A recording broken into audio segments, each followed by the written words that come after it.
В прошлом году в Европе построили рекордное количество ветряных парков, необходимых для достижения поставленных целей в области экологически чистой энергии.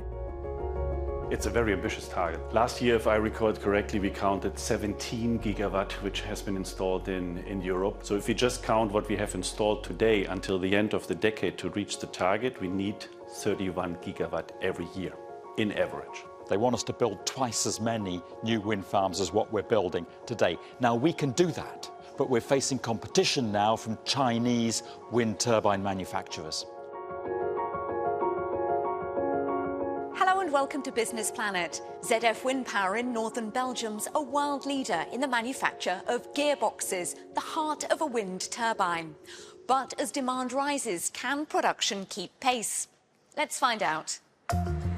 По мере того, как турбины становятся все больше, увеличиваются в размерах и редукторы, приводы, а также оборудование, необходимое для их тестирования. Слово лидерам отрасли. What we see here on the test rig is a 7.2 megawatt machine, and we are also testing it by 7.2 megawatt with full torque and full vibration and full load. Осознавая, что время уходит, Европа инициировала меры для ускорения развития ветроэнергетической отрасли. Хенселер говорит, что хотя удвоение объемов производства в 2024 году пока нереально, в целом рост возможен. Некоторые производственные площади недозагружены. There is already capacity available in the market, which we could use to ramp up. It is ambitious, but in general also not impossible to reach it. But we need to start now. We have all the tools in hand now, even with the wind power package, which has been released last year from the European Union, and all the member states agreed on it. Is it frustrating that it's just come now at the end of 2023? The real frustrating thing is that wars need to be happen to make them aware. This is a point which is frustrating. The speed afterwards, I have to say I'm quite proud of the European Union. I've never seen such a speed before. Компания Хенселера производит приводные устройства для Вестас, ведущего мирового поставщика ветряных турбин. Мы встретились со старшим вице-президентом этого концерна в Дании. Мортен Дирхольм убежден, Европе пора упростить бюрократические процедуры. It can take in Europe, for example, between 7 and 10 years from, policymakers decide to go ahead with a wind power project till it actually starts producing electricity to the grid. So, we have this, we can call it the say-do gap. Сегодня на долю ветряных парков приходится 19% электроэнергии, потребляемой в Европе, что достаточно, к примеру, для покрытия всего потребления Португалии. Цель выйти на 30% к 2030 году.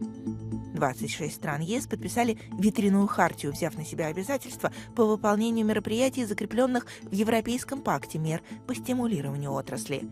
Они включают в себя упрощение правил выдачи разрешений, оптимизацию аукционов, смягчение последствий растущей инфляции, инвестиции в порты и сети. Для базирующейся в Брюсселе отраслевой организации Wind Europe это радостная новость. Crucially, it's getting easier to get permits for new wind farms. It was very difficult. It was very legal and bureaucratic. The European Union's now brought in new rules to simplify the permitting. In Germany and in Spain, last year they awarded 70% more permits for onshore wind than they had done in the previous year. But we're facing competition now from Chinese wind turbine manufacturers. How fierce is the competition? Very fierce. They are coming in, offering lower prices than what we offer. They know what we offer, and they undercut us. And they offer very generous financing terms. They say you do not need to pay us for 3 years. Deferred payment. We're not allowed to offer that. Китай вызывает беспокойство и в плане поставок критически важного сырья. Today we depend on China for rare earths that are in the permanent magnets in many of our wind turbines. The EU wants to reduce our dependency on China, diversify the supply. The industry wants that as well, and we're working with the EU to try and make that happen. Source these materials from other countries, even expand the European supply chain for these materials. Time is of the essence if Europe's wind industry is to realise its full potential, not only in terms of the energy produced by the wind, but keeping control of its supply chain and manufacturing. See you next time on Business Planet.